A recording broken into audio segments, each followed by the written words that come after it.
Internet Garage.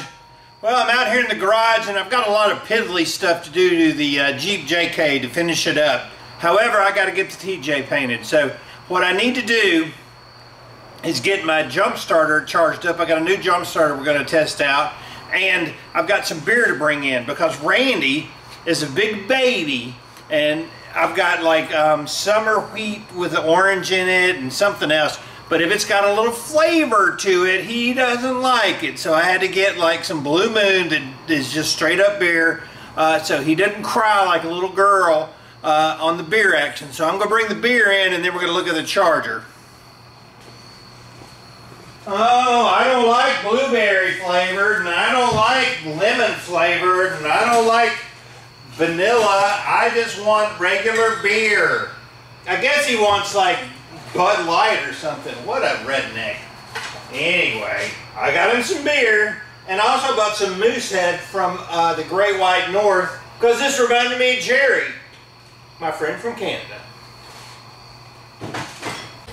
Randy's here! Yeah, what about it? Oh man, he's just not looking good, though. He's worse for wear. And it's a lot of wear, I'm telling you. What's new with you? Make it short. Don't make it like a long, super long story. Well, I got my injectors replaced today. For? This. Really? What was wrong with them? It was a recall thing. Oh, okay. So that was free. That's what that check engine light with all those Honda 6 different things going on. Anyway. Honda crap. And? Just got back from Florida down there. How fun was that? It was fun. Sounds like every time you go there, you get sick. Every time I go there, I get some kind of sinus crud or whatever. Just, and then you had a car blow up. Lord help me. We don't even want to talk about it. Yeah. Yeah. His daughter's car blew up. Anybody want a slightly used RAV4? With a little bit of oil starvation. Whoops! Oops. All right, we're going to get caught up, but he's still kicking. Yep. Nice. Okay, so I need to bring the TJ in here, and I know the battery's toast. It probably needs a new battery. So I've got my Top Don jump starter, Jump Surge 1200. I'm going to charge this baby up, and we're going to test it out on that to see if it actually starts it up and it brings it in here so we can get started on the paint job for it, since I don't have another Jeep to work on. This is supposedly a really, really great jump starter. I'm going to leave it on the charger overnight, and then tomorrow I'm going to bring the Jeep in. So we'll catch back up tomorrow as soon as I get the Jump Surge charged up. Old Blue, the TJ project. The paint. I don't know what happened to this. I've never had it happen before, but it started peeling off, and I think part of it was the hood wasn't prepped correctly. This is a new hood that I put on it. However, the fenders crackled up too, so there was some issue with something in the paint, so I got to sand all this crap down. But let's see if I can get it started with my Top Don jump starter.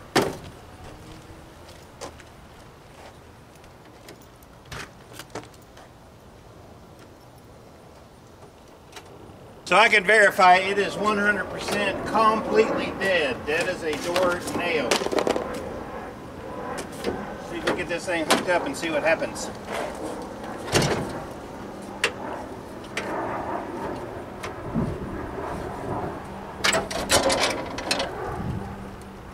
This thing has, oh okay, so it's got 2 different outputs for USB, and it's got another output for starting.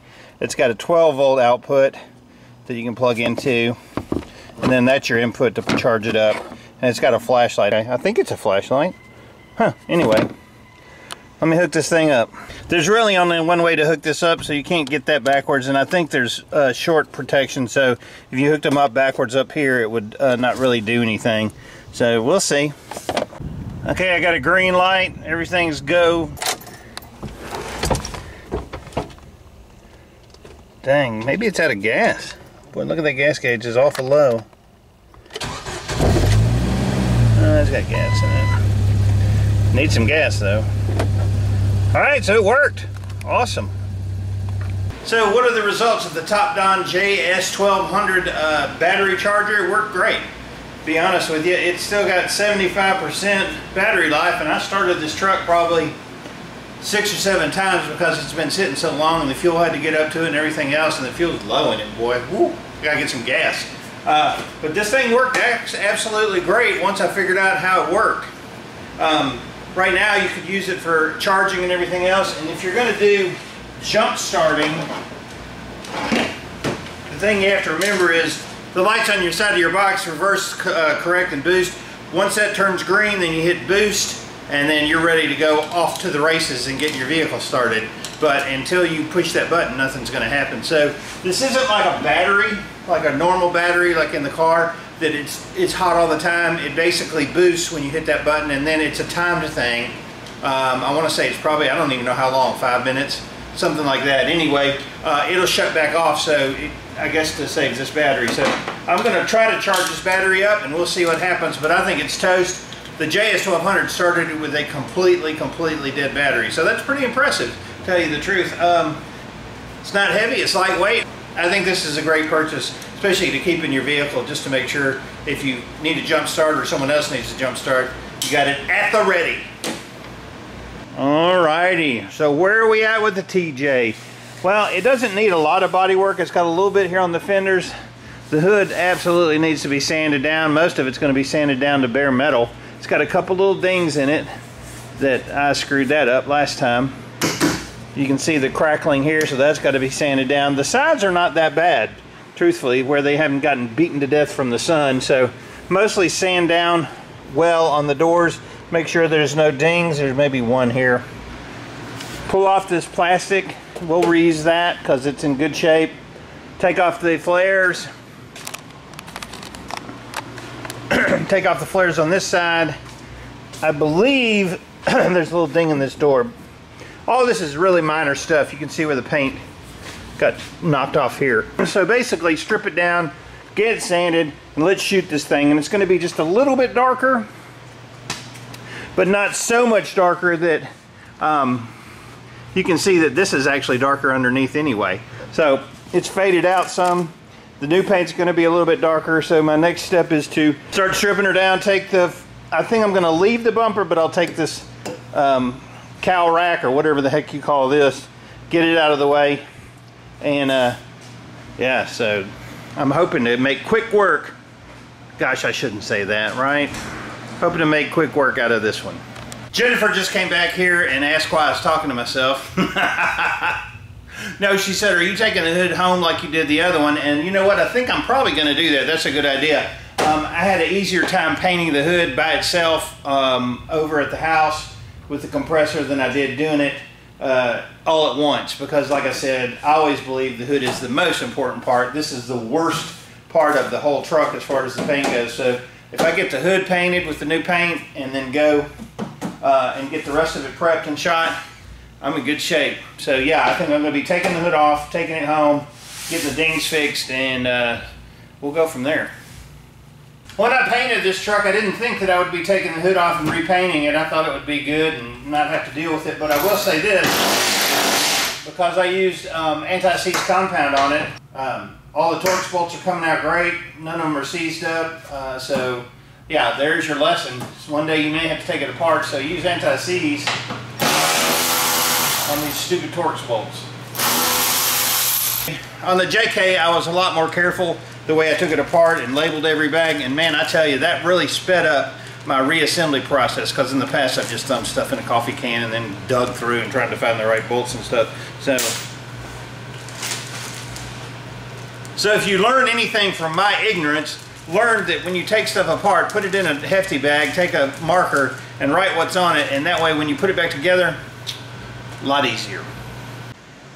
You may be wondering why it did this, and truthfully I've got the same questions. I have to think that it's something that I mixed incorrectly or the wrong product or something like that. I don't know if it was actually a failure of a product or if it was operator error. Typically it's going to be operator error over the material itself being bad, but I don't know. You can see that wherever the sun hit it, it just really crackled up. So there was some issue with the clear coat. I don't think it was in the base, I think it was in the clear. Although this almost looks like where the factory primer for the hood, this is aftermarket hood, wherever that was, it just kind of popped off. But the fenders, if the fenders were new, it might be the same issue. That it wasn't good primer and I should have primered them better, but I don't think that was the case. I don't know. Anyway, I'm going to continue getting the hood deconstructed, a couple little pieces to take off, and man, we're rocking and rolling. People always ask me, are you going to keep it? You going to sell it? What are you going to do with all those Jeeps? This one I'm going to sell. The TJ, I love this Jeep. It was a great project, but it's time for it to go. Now that I have the JK finished, I don't have room for all these dang Jeeps, and I can't really justify just letting them sit around and not drive them. So this one will be going for sale when I'm done with it. I think it's going to look sharp in the new blue paint. I'm going to bring the Maverick over and take the hood home and start prepping on that. Plus that's going to let me see what the paint looks like. I think it's going to be gorgeous with a little bit darker blue. Got to clean, take off fender flares, remove some other crap on this thing, and hopefully get moving on painting it. I'm going to do the same thing as I did with the last Jeep.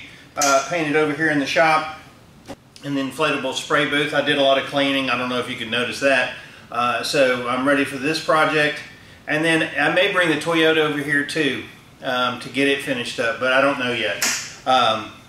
So anyway, just moving forward, getting stuff done. Let me try to get this TJ going, and then we'll move on to the next project after that. I appreciate you watching. Appreciate you being a subscriber. Any questions, comments, post them below. I think this is going to be a pretty one. I'm David from the Redneck Garage. Keep turning wrenches.